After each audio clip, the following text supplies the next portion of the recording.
3 minutes. That's not very long to live, is it? But there it is on that clock. All that's left of your rotten lifetime. 3 minutes. If you pick up that telephone, you'll have only 1 minute.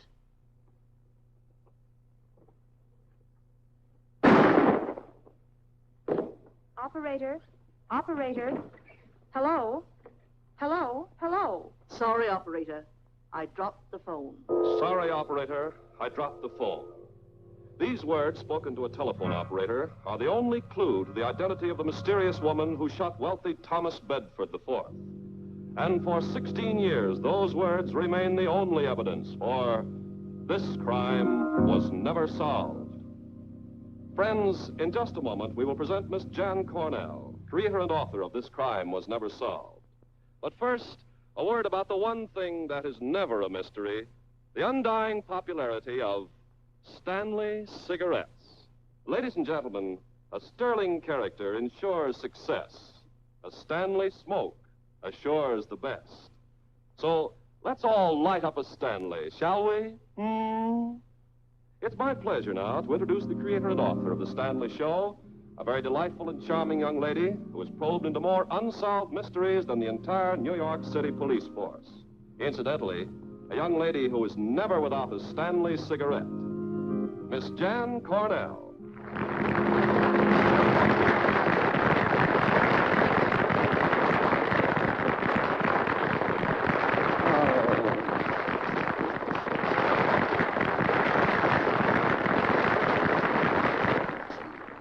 That isn't a Stanley. She won't know the difference. She doesn't smoke.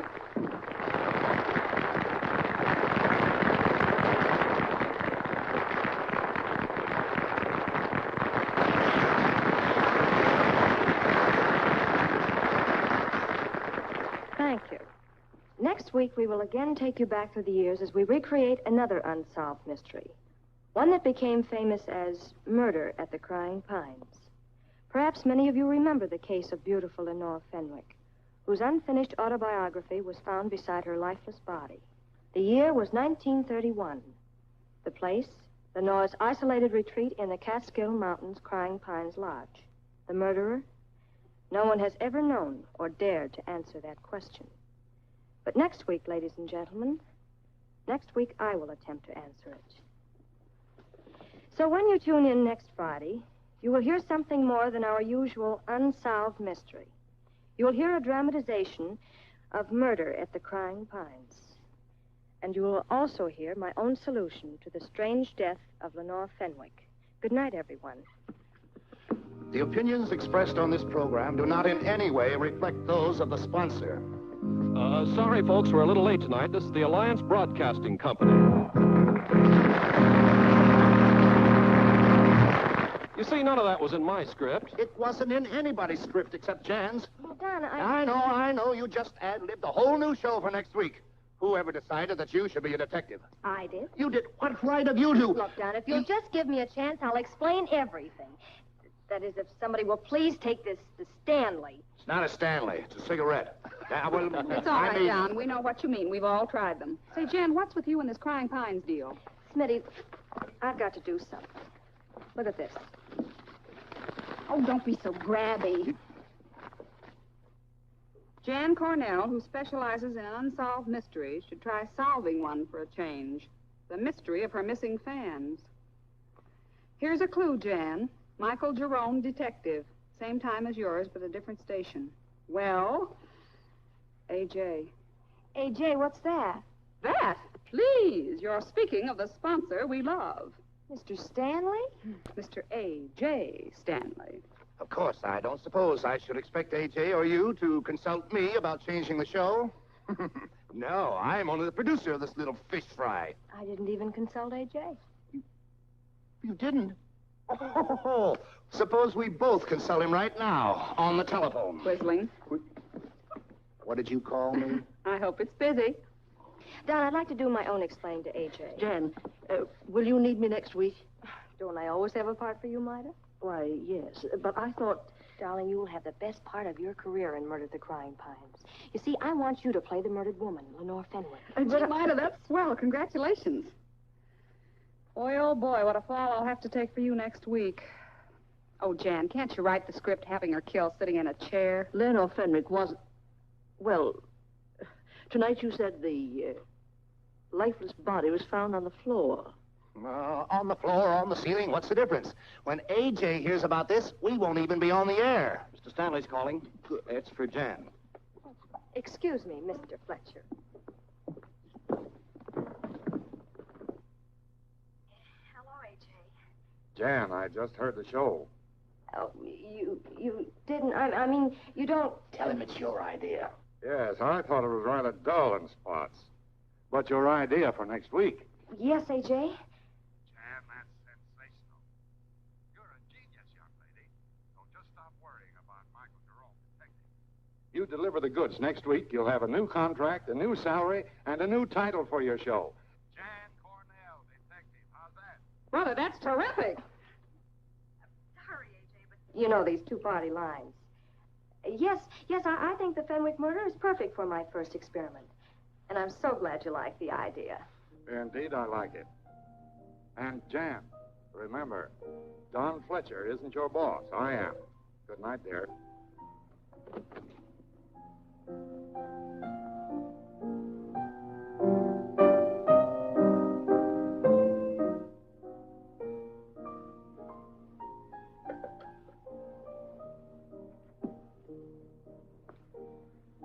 Hello, Eve.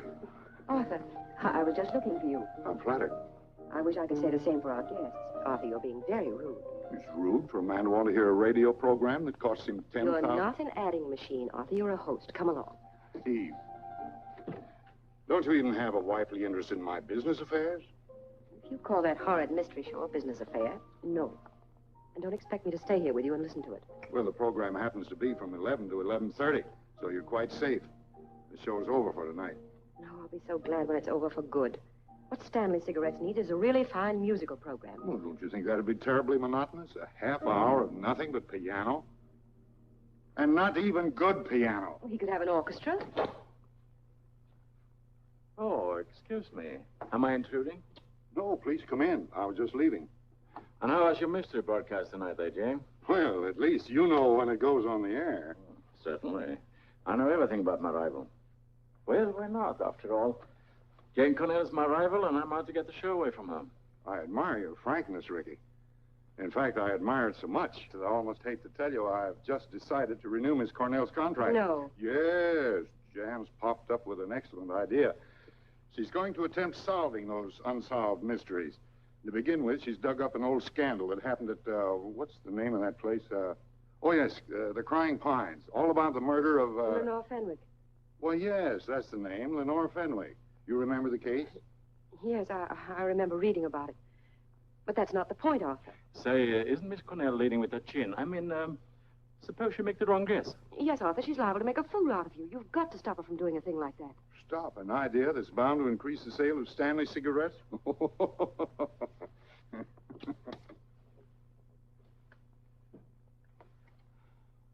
then, someone else will have to stop Miss Jan Cornell.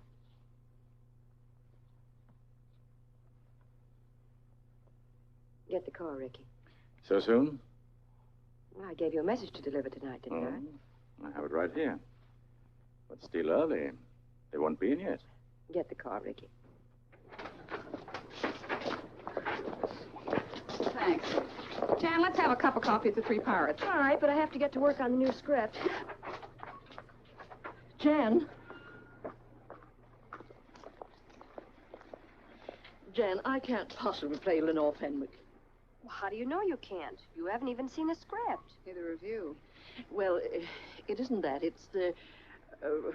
well, you remember Thelma Martin? Thelma had an accident. She can scarcely walk. And she's alone at a house in Westport. And I thought if I could go up there for a couple of weeks, I could take care of her. That is, if I weren't in your show next week, I could leave tomorrow morning. Well, of course, Mida. And you'll explain to Mr. Fletcher? Certainly. Jan, you're a dear. Good night. Oh, Mida, would you like to join us at the Three Pirates? No, I can't. I have an appointment. Goodbye, Jan. Good night, Mida. Who did she say couldn't walk? Thelma Martin. You remember her? I ought to. I saw Thelma this morning on Fifth Avenue, and she was walking. Are you sure? Positive. And furthermore, she doesn't live in Westport. Put that in your script. Oh, well, Mida hasn't been well for several weeks.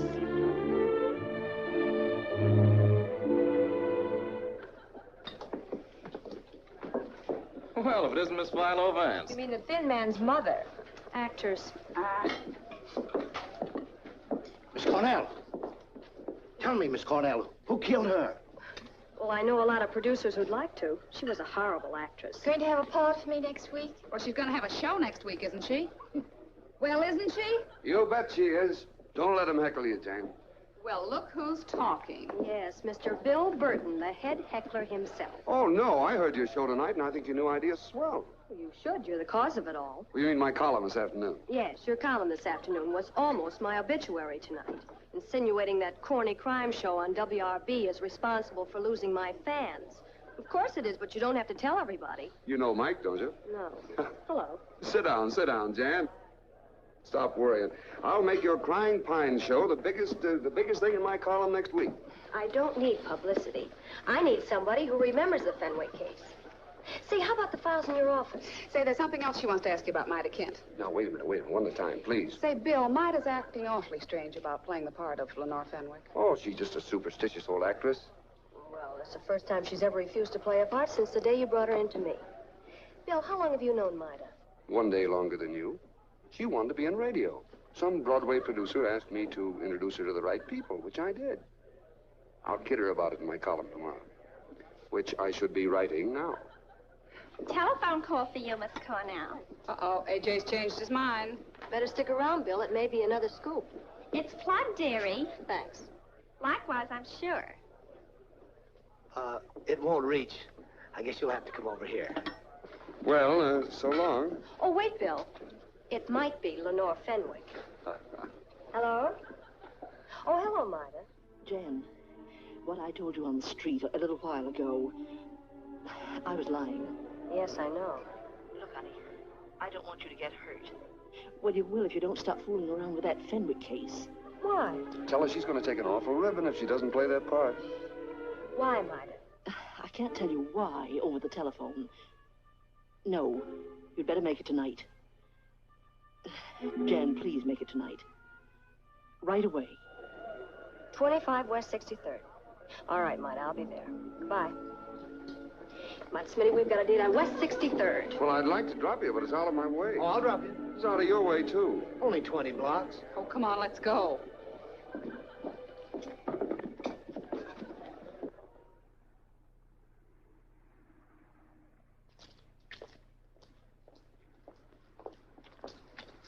Well, this is it.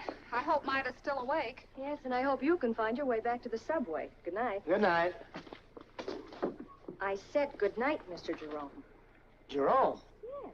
You see, things are different in real life. I suppose you expected me to fall over in a dead faint just because I happened to find out you're Michael Jerome, detective. Michael Jerome? Oh, how'd you find out? Your voice. Oh, yeah, but we're on the air at the same time. Oh, I listened to recordings of all your broadcasts.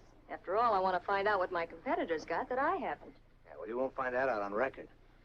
How about tomorrow? Sorry. I'm always busy on Saturday.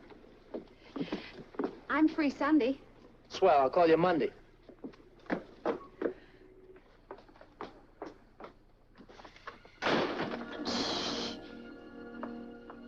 Cheerful place, isn't it?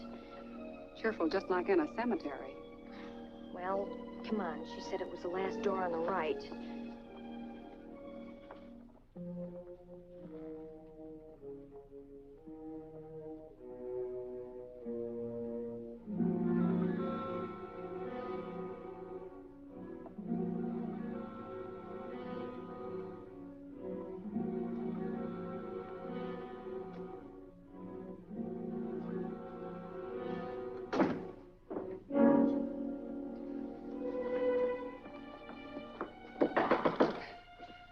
Well, if she's asleep, that'll wake her up. It ought to wake everybody.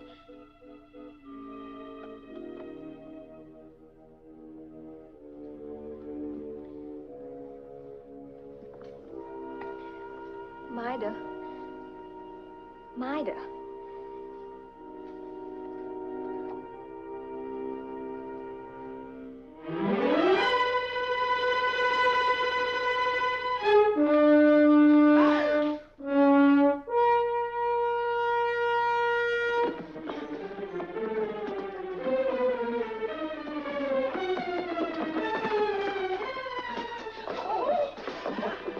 Oh, wait a minute. I'll get a friend for you. Mida Kent, she's dead. Well, fine, then you don't have to stay, do you? Dead.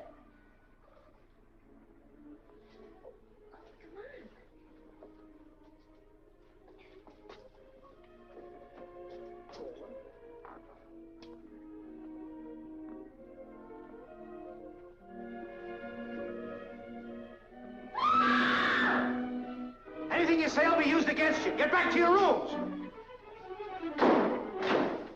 Hey, it worked. That's a line I used in my show tonight. Where you going?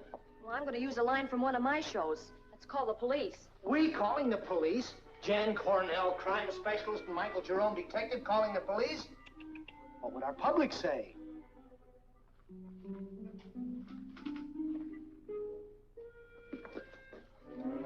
Never mind what they say. Call the police. Oh, Smitty, give me a nickel. I'll give her a nickel.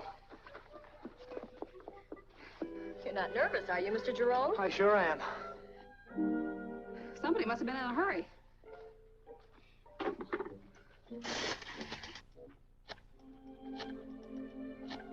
Tell the police to bring along a couple of detectives. I'm not calling the police, Smitty. Hello? Hello, Bill.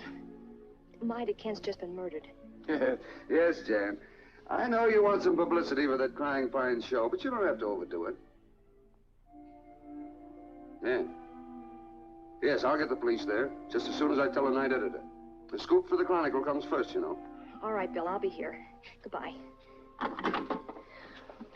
Well, where's our big, brave bodyguard? In the rumpus room. Say, couldn't we just sort of wait for the police out on the front steps? You can. All by myself? Bill!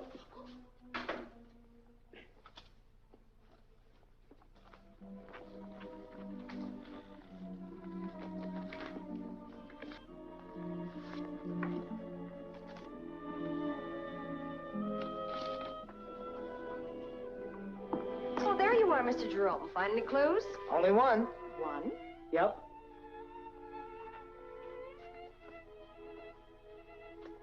This. Well, that's strange. Well, what's so strange? I don't see any picture. You're not supposed to. Somebody's taken it. Ah! She moved! No, she didn't move. She only fell when I... Oh, she just fell. Maybe she got tired of sitting up straight. Oh, how can you say such a thing? Poor Mida. Oh, please don't be afraid. Oh, I'm not afraid. Not anymore. Oh, if our sponsors could only see us now. Oh. I wouldn't want anyone to see us now. Would you, Smitty? I bet you two could really get romantic in a morgue. Hey, maybe they'll let us sit in the back seat on the way to the station.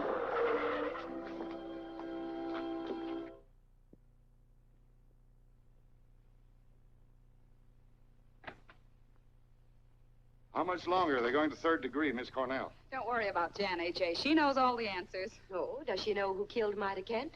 No. Do you? Remember, Mr. Burton, you were in my office tonight as a material witness and not as a reporter of the New York Chronicle. Oh, yes, sir. Oh, Chief Daniels, Oh, A.J., I'm sorry. Sorry for what? You didn't murder Mida Kent. Well, maybe I did indirectly. What? Well, Jan feels that her plan to solve the murder of Lenore Fenwick is responsible for Mida's death. I'm sure of it. There was something Mida wanted to tell me. That's why she was killed. Then you won't go ahead with next week's show. Well, I don't know. Well, of course you'll go ahead with next week's show. It's your duty to go ahead with it now. And I'll back you up, Jan. I've just been waiting for a chance to top this defective detective, Michael Jerome, and this is it. You'll have everyone's cooperation. I'll back you all the way. So will I. Well, that's splendid, young man. I'm A.J. Stanley. I'm Michael Jerome. Jan, think of the millions of people who'll be waiting to listen in. Think of the millions of potential Stanley smokers. Well, that is, I mean, Yes, we all understand, Arthur. But I'm sure Miss Cornell wouldn't care to sell cigarettes on such a morbid basis. Would you, Miss Cornell? No. But I did promise to tell my listeners who murdered Lenore Fenwick. And if I do, it would be telling them who murdered Marta Kent, too. Double feature, no less. No, Bill. Single feature. Because they're both chapters of the same story. In other words, the same murderer. Exactly. And next week, same time, same station, I'll tell you who it is. I hope. Well, come on, Smitty, let's go home, Now, shall wait. If you're going to play peekaboo with a murderer the rest of the week, no thanks. I'm going to stay right here. A cell with a bath, please. I'll get you an escort. Oh, Dugan. I don't need an escort. I'm not going anywhere. I'm going to stay right here just long enough to tell Mr. Dugan where I live. It's Plaza 63452. Oh, isn't that silly? That's my phone number. Well, goodbye, everybody. Did you get the number, Dugan? Broadcast. Oh, dear, yes, I can get you all the broadcast tickets you like. Of course, I'm only free after 6 o'clock, but then the better shows are in the evening. Now, what would you like to see? Oh, they're not for me. They're for my kids. Kids? Sure. You want to see their pictures? I'd love to. A little darling. Oh, they're not so little. Tim will be 9 next month, and Rosie's almost 8. And then there's Pat, and Don, and George, Mike.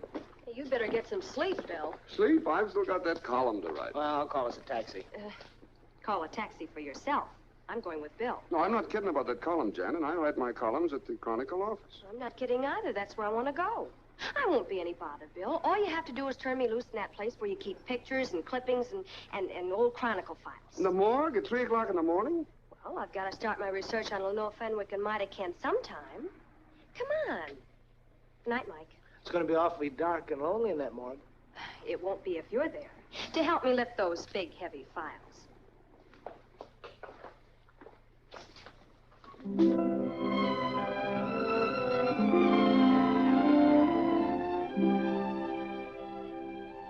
The night owl special's down here, folks.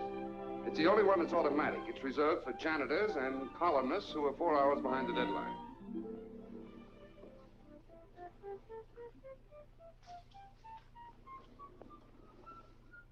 You kids were in Midas' room quite a while before the police arrived. Did you find anything? I mean anything that you didn't tell Daniels about. No, only that picture frame. You didn't take that picture, did you, Jane? If I did, I wouldn't be here now.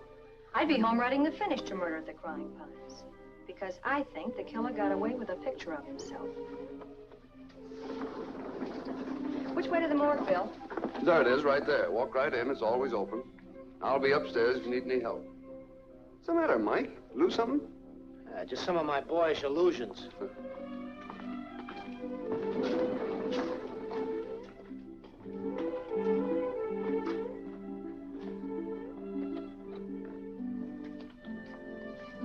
You can pick the liveliest place for a rendezvous. Who said this was a rendezvous? Well, Smitty made a prediction, remember? She bet we could really get romantic in a morgue. Well, suppose you get busy and help me find the file on Lenore Fenwick. All right, let's see. Weekly reports, CDB. Let's see, extended case histories. Jeremy Jepson. Oh, here it is. Jerome. Oh, you big ham.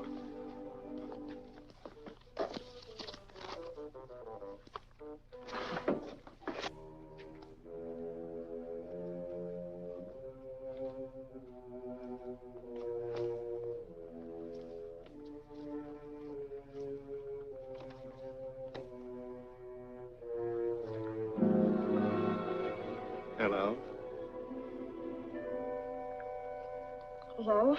Did you find something? Yes. Mike, look. Well? What do you want? Just this. Mr. Burton said it would be all right if we... Wait, it's empty. Yes. And so is the one on Marta Kent. Bill Burton hadn't any right to send you down here without asking my permission. I'm in charge of this morgue. Oh, well, we're sorry, Mr. Crunch. Well, Mr. Crunch, may we see the files on... The night editor has them. Oh. Well, then we can go upstairs. You won't find out what you want to know from those files. Why? They're not very complete. That's where you should look. 1931.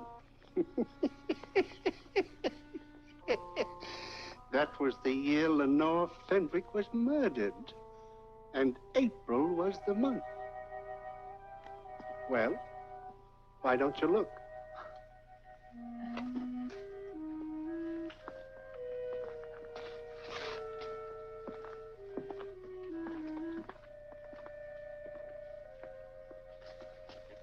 May I suggest September? Yeah, but you said she was murdered in April. The trial was in September. Whose trial? The trial of Lenora Fenwick's secretary, Irene Hill, and Mida Kent. So they were friends after all. Mida and Lenore. They got their start together in burlesque. Get that September file. What do you want with one of those dusty old files when we have information, please?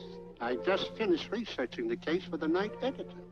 Naturally, I remember a few of the facts. Well, how about telling us some of them?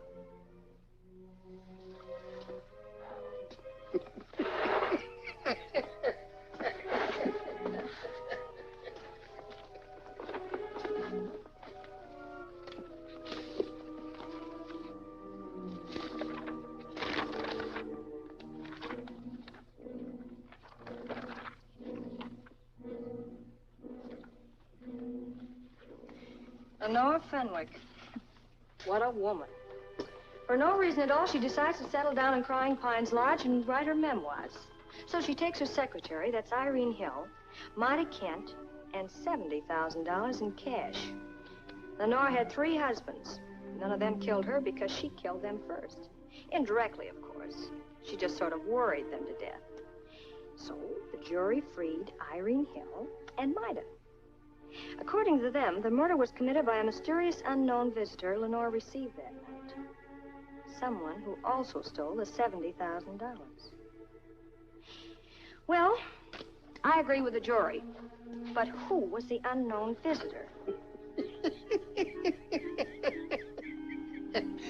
Oh, excuse me. This story is so amusing. Yes, it must be a scream. Well, Mr. Jerome, how about some clues? Mike. Mike, wake up. Call me again in about 10 minutes, will you? Wait a minute. Among the fabulous legends about the past of Lenore Fenwick is one concerning an early marriage. But neither Miss Kent nor Miss Hill could verify the fact. Her first husband, the unknown visitor. The first one? Oh, you wouldn't understand. Come on, let's go home. Oh, good idea. Well, good night, and thank you. Good night.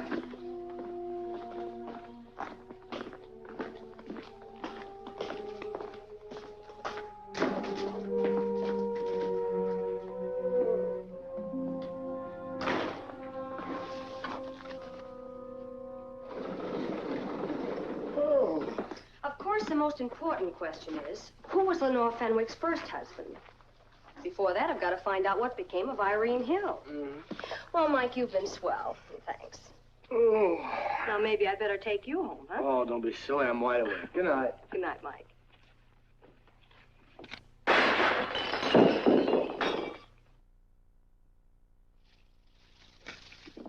Oh, Mike.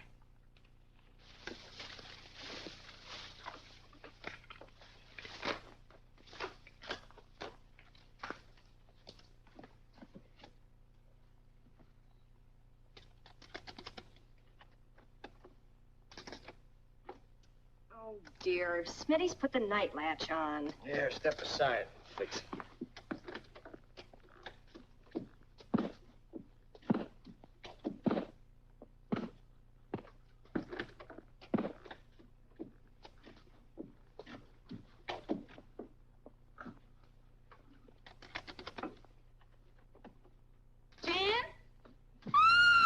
Hey, Smitty, for Pete's sake, put this stuff where it belongs. Oh, it's you. What have you done with Jan?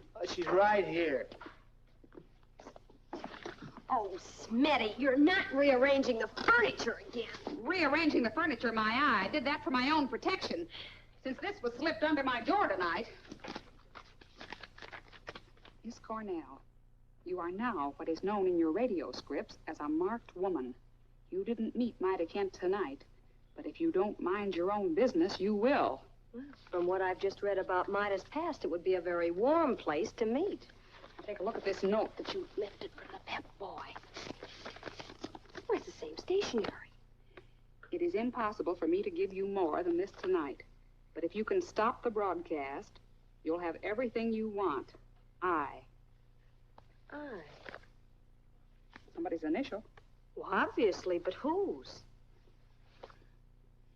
Irene begins with an I. Irene? Yes, Irene. As in Irene Hill.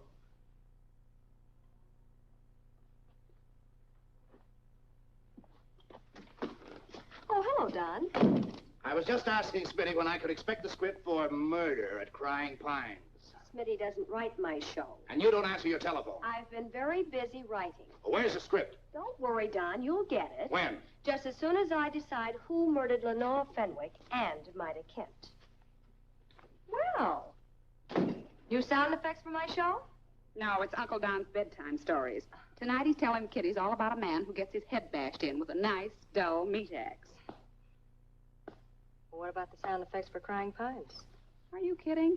No, I mean I want a very unusual sound effect. The sound of pines crying in the wind. Huh? Yes. Most of the action will take place at Crying Pines Lodge, so make those trees sound good and gory. Why can't you be like other authors and write about pines that sigh? I've got a lot of sighing pines, whispering ones, too. Here, take your pick. In one of those old newspapers I read, a reporter said the night Lenore Fenwick was murdered, those pine trees sounded like a chorus of crying women. Now, where am I going to get a recording of pine trees that sound like that? We're going to make one tonight at Crying Pines Lodge. Well, of course. Why didn't I think of it? Hey, what am I saying?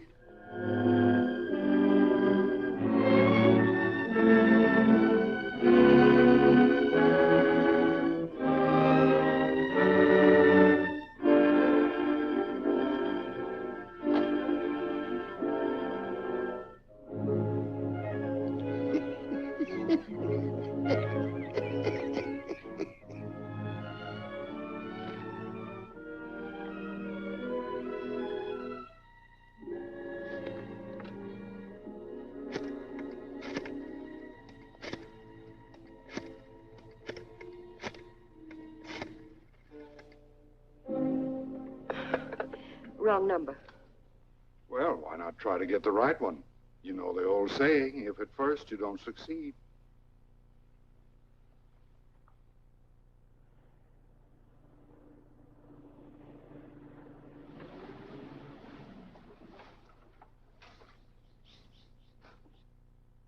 Well, come on, let's get to work. Let's don't. Let's go home. Go home? We just got here. I know, but hey, wait for me.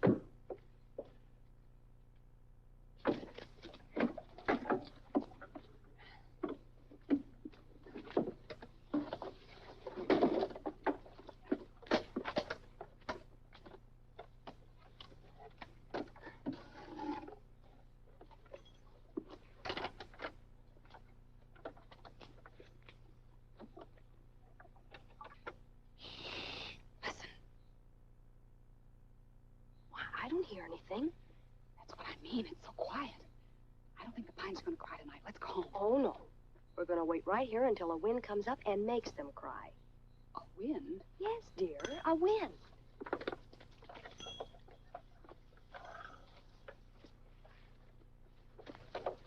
Hey, Jan, that reminds me of something I forgot to tell you. Something I read in a weather forecast in this morning's paper.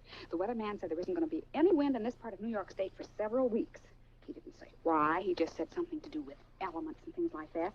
So as long as the elements are in that condition, well, there's just no use waiting for a wind. We can just... Jan, what's that? That, Smitty, is the wind. The wind and what else? The pine trees. They're crying, Smitty. Listen. It's just like music, isn't it? The kind they play at funerals. Well, hurry up. Turn it out. We've got to make a record of that before the wind stops. And bring my flashlight. Say, put it close to the tree so it'll pick up the sound.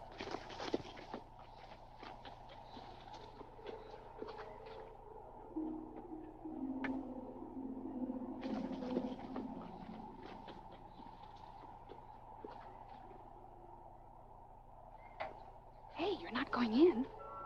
Why not? I've been writing about this place for days. I'd like to see what it really looks like.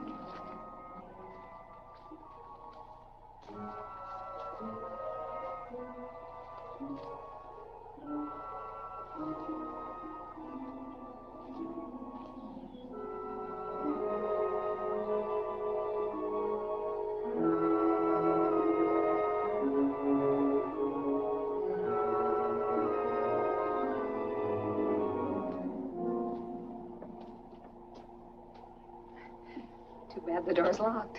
How do you know it's locked? She didn't even try it. Oh, my goodness, after all these years, it ought to.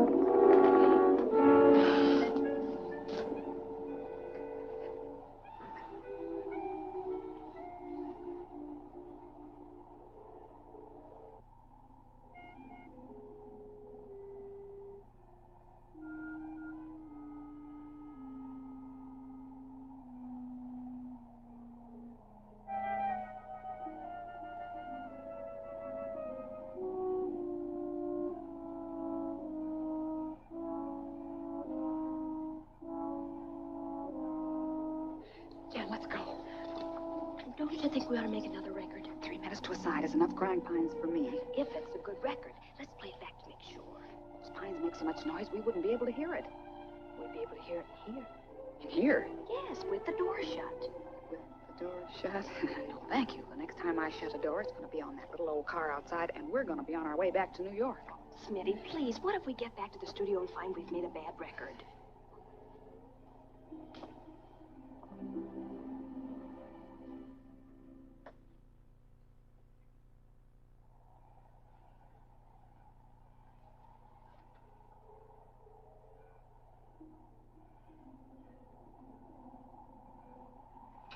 There, you see? No, wait, I want to hear all of it. Why don't you stop trying to solve the murder of Lenore Fenwick?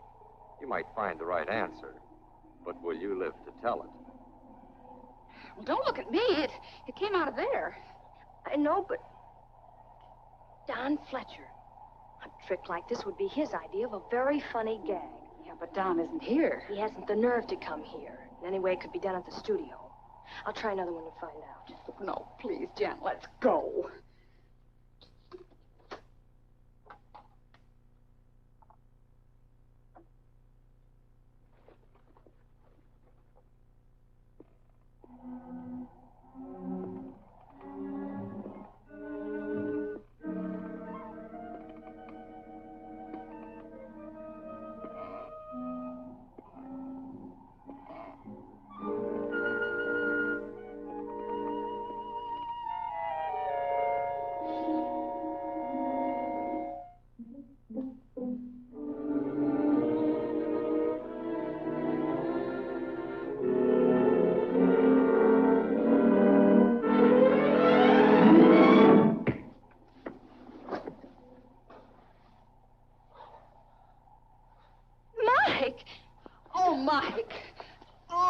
Glad to see you. Yeah, do you like me better with this hole in my head? Come on, let's go home. Wait a minute, I don't want to go home.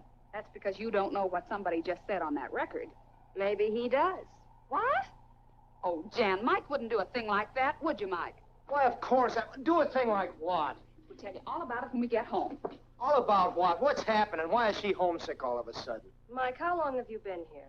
Why, just a few minutes. I parked my car down the road, walked up to the lodge and up the steps. As I was saying, look, that was an echo of this door slamming, wasn't it? No, it wasn't. You wait here, both of you. Mike, wait. Here, give me that flashlight. I'm scared of the dark. Every time we do a haunted house script, my author gives me a lot of candles, so I brought one along. Here.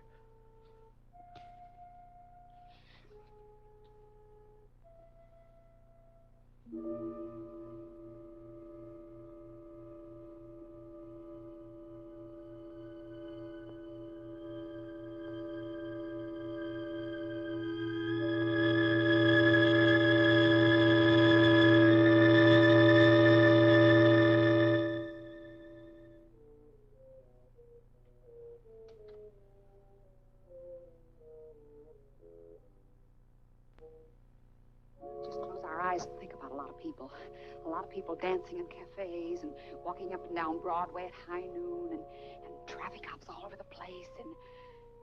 Jan! Jan!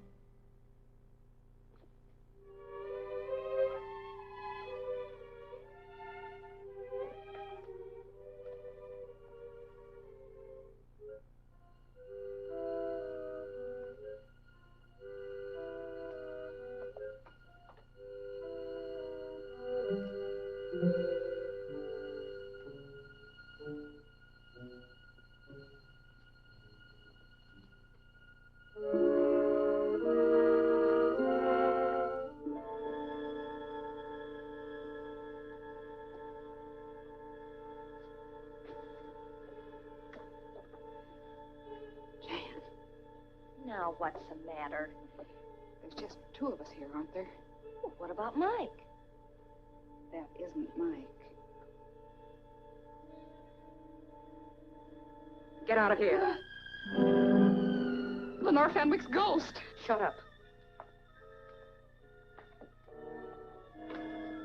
Don't be afraid, Miss Cornell. I didn't come here to kill you. Mike! But I'm tempted to take a shot at your loudmouthed friend. And now, Miss Cornell. Miss Cornell! Yes? Because of you, someone killed Mida Kent. And if you continue your snooping, she won't be the only one to die. I'll be next. Why? I don't know who you are, but why should anyone want to kill you? You'd better worry about your own life, Miss Cornell. If it isn't too late. There's been so much publicity, and now the police. Why didn't you stop that first night when I tried to warn you? Warn me? Then you're the one who wrote that note. Yes. Yes, I am. And now, will you get out of here? Irene Hill. What did you say? You're Irene Hill. I know you are. But you needn't be afraid. You didn't kill Lenore Fenwick. You said when you wrote that note you were trying to help me. Well, we can't stop now. Please tell me who...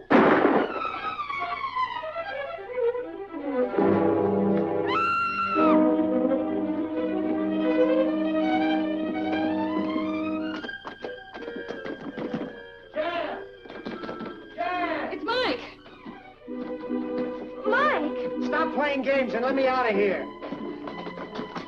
Now, what's the idea of locking me? Uh-oh, somebody else must have been murdered. The only time I ever get a tumble from Jan is when somebody's been bumped off. You ain't kidding, brother. What? She's right, Mike. This time it's Irene Hill. Irene Hill? The craziest thing happened. She was pointing a gun at us, and it must have backfired. It didn't backfire, Mike. There's someone else in that room. Well, what do you say we all sort of go on home? There's a door over there.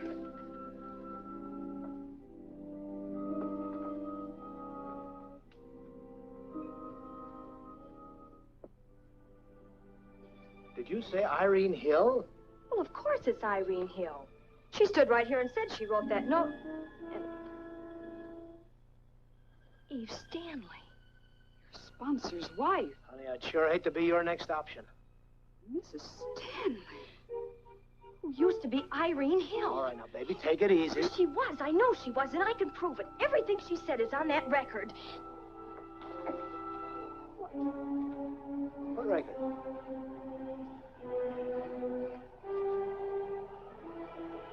Mike, what am I going to do now? Well, personally, I like Smitty's suggestion. Let's kind of sort it all, huh? Yes, I knew her as Eve Bennett. We met for the first time 8 weeks before our marriage. That was 5 years ago. 5 years ago tomorrow, to be exact. Mrs. Stanley was always very vague regarding her past. All her personal effects are at your disposal, but I doubt very much if you can do a better job of searching than I did. I found nothing to indicate she was ever known as Irene Hill. But what she said to me about the note, doesn't that prove she was?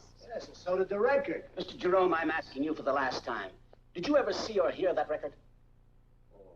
No. None of us heard that record. We've told you that. How could we when it's been stolen? But I heard Mrs. Stanley in person. Get the creeps just thinking about it. Please, Miss Smith, not again. Chief Daniels, don't keep me in suspense any longer. Are you going to stop my broadcast? I should think you'd want it stopped if you can't name the murderer. And even if you could, in view of Mrs. Stanley's death, well, I think broadcasting it would be in very bad taste. Lecture. I'm sorry. But this is hardly a matter of taste. More than anyone else, I am responsible for what happened. After all, I encouraged Miss Cornell to become a detective. And I'm not going to stop encouraging her now. As a tribute to my late wife, there will be no mention of Stanley cigarettes on the Crying Pines broadcast. Don't be surprised at my ruthlessness, Jan. Eve Stanley, or Irene Hill, as you prefer to call her, was a ruthless woman. Frankly, I think she deserved the fate she met at Crying Pines. And now, Chief Daniels, with your permission, I must leave. We are due at the broadcasting station. Come along, Fletcher. There were so many questions regarding Mrs. Stanley that I could not answer. But there is someone should be able to answer them for you. I hope you can find Ricky Marino. Ricky Marino? Isn't he the orchestra leader? Oh, you're thinking of Ricky Marino. That's what Mr. Stanley said, Ricky Marino. Oh, I'm sorry, but you misunderstood. He said Nicky Barino. Nicky Barino? Why, I heard him say... Yeah, Chief, I'm afraid Jan is right. Mr. Stanley said Nicky Barino. Why, I thought he said Mickey Farina. Nicky Barino. That's what I said. I mean, that's... Nicky Barino. Have my car brought around. And get me the address of Ricky Marino. Make yourselves right at home. Stay as long as you like. There goes my chance to question Ricky. Well, you could take another chance. Go on, Jan, try it. Your car's right outside. What about Daniels? Oh, I think he could be delayed, don't you, Smitty? Oh, boy, could he?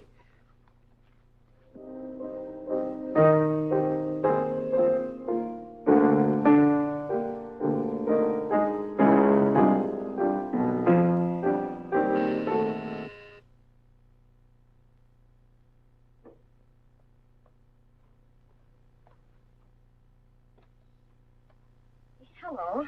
Oh, hello, Miss Cornell. This is indeed a pleasant surprise.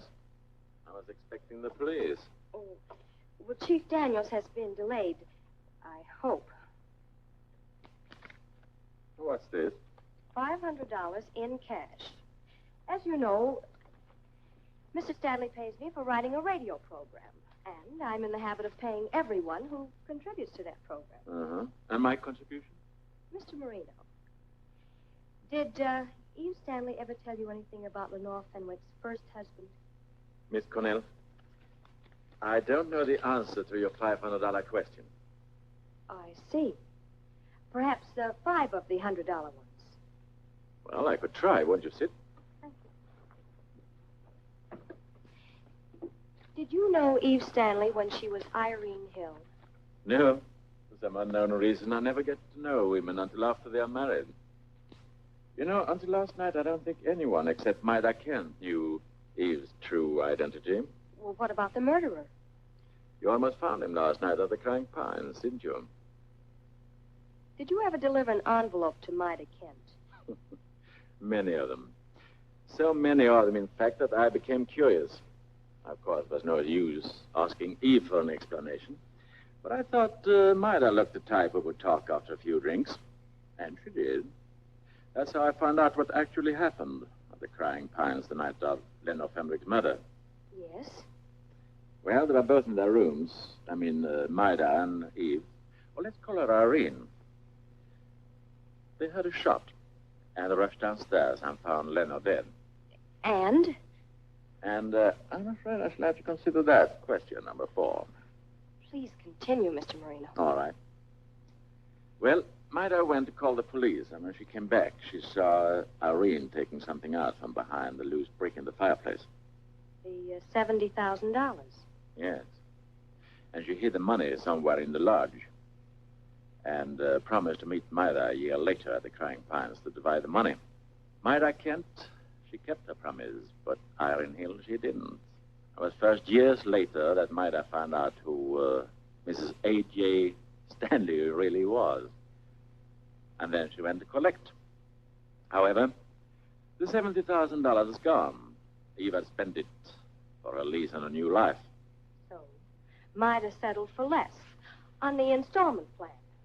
Yes, suppose so. I'm sorry that our visit wasn't more beneficial. I mean, for you. Well, perhaps it will be. I'm entitled to one more question. Go right ahead. What became of the last installment you delivered to Myra Kent? I didn't deliver it. After all, what good is money to someone already dead? Excuse me. Oh, gee, come on. I'm sorry, baby. I did my best to delay him. So did I. Take charge of Miss Cornell. Oh, wait a minute. You can't arrest her. I don't intend to arrest her. I just want to make sure that she gets home safely. And when she does, I want a police guard to see that she stays there until it's time for her broadcast tonight.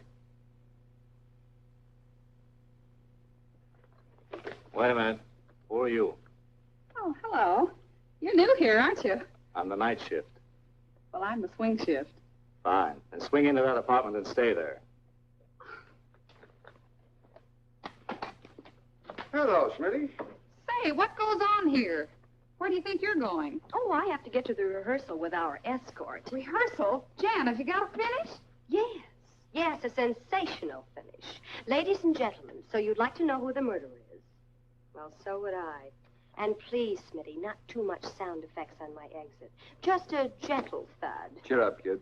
I'll give you a 4-star review. I wish somebody would give me another week to find Madam Fenwick's first husband. Hello? Yes? Who? Oh, yes, Mr. Crunch.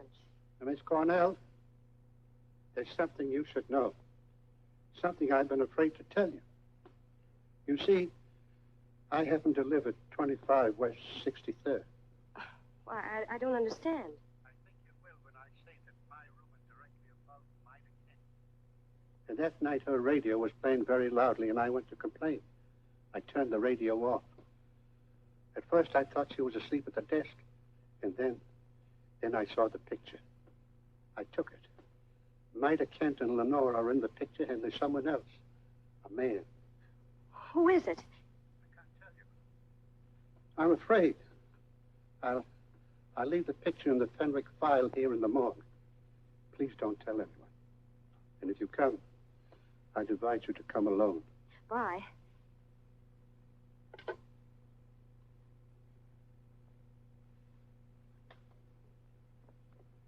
Oh, just an old friend wishing me luck. I'll be ready just as soon as I get my script. Hey, what's this? Oh, that's the wrong script.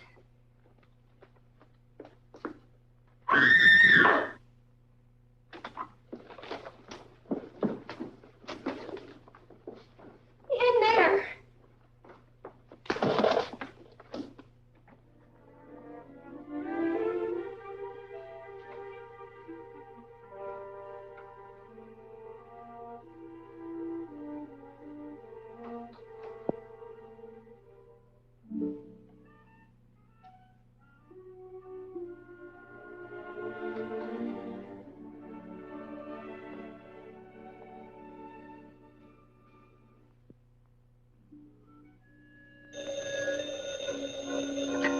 Jan, is that you? No, but put her on, will you? Put her on what? She's gone. She tricked us to get out. We can't find her. We've got Bill Burton looking for her, and the cops, and Chief Daniels. Hey, wait a minute. I just remembered something. Somebody called by the name of Mr. Crunch. If that means anything. If that means anything, it certainly does. It means we'll probably find her in the morgue. Already? Oh, no, Mike. Please, oh, no. Hello? Hello?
to the studio. I've got to finish for the show. But, honey, what about you? Are you all right? All right. I feel wonderful. I feel terrific. Mike, I feel...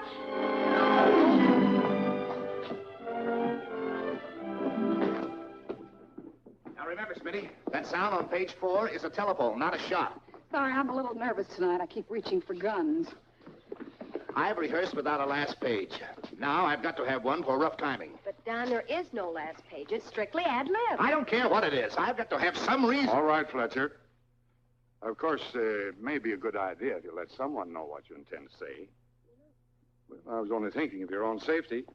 Naturally, after tonight, I'd want to put you under contract for the rest of your life.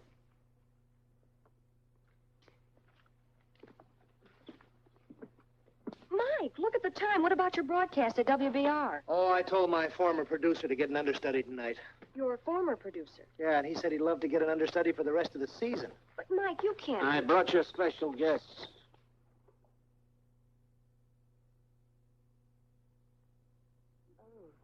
Thanks. The show wouldn't have been complete without them. Boy.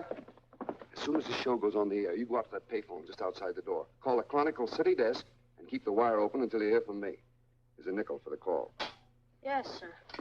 And, boy, this is for your time. Yes, sir. Where do you want this, Jan? Oh, just put it here, Ralph. I'm using the table mic tonight. Okay. Well, I thought you'd be at the Chronicle writing my obituary. Well, that's all set up in type. I just stopped in for a first-hand scoop on the gory details. Jan? Yes. Boy, what an audience we'll have tonight. Ralph tells me they're lined up for blocks. But Mr. Fletcher says they gotta stay outside.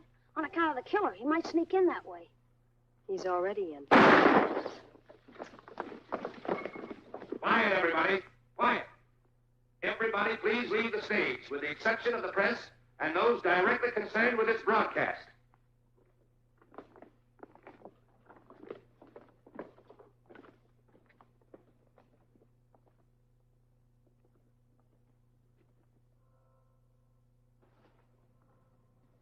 Anybody go in? No. Nobody in or out. The broadcast will be over in 3 minutes. It's about time for that mastermind to tell us how to solve a crime. The elevator descended slowly, bringing Jan Cornell closer and closer to the first floor. Finally, it stopped. The door slid open, and then... Mike. Jan, are you all right? Of course I'm all right, Mike, but hurry. You've got to take me to the studio. I've got to finish for the show. You've just heard a dramatization of the story of Lenore Fenwick's murder at the Crying Pines and the deaths which followed in its wake when Jan Cornell decided to solve the mystery. And now comes the real-life climax to this stirring real-life drama, the moment you've all been waiting for. I present the young lady who has given this program a new title. This crime was solved. Miss Jan Cornell. Good evening. In the drama you just heard, every character was called by his or her true name, with one exception. The one I call simply Mr. X. Mr. X, as you now know, is the former partner of Lenore Fenwick and Mida Kent in burlesque. It was his love for Lenore which proved to be his downfall.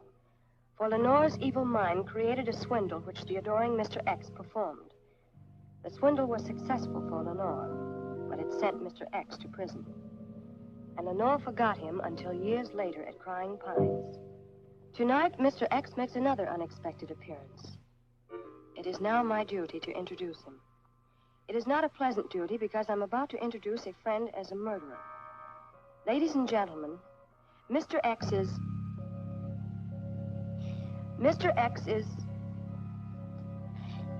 He is... The murderer is... Jan!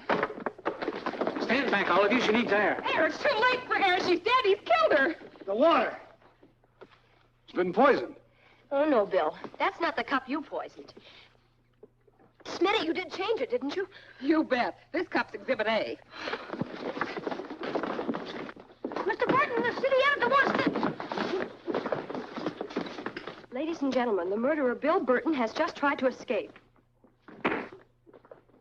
Correction. The murderer has just been subdued by Michael Jerome, detective. This is Jan Cornell saying goodnight until next week. No, you can't do that. We still got 60 seconds to go. 60 seconds. 60 seconds. Well, time this, brother.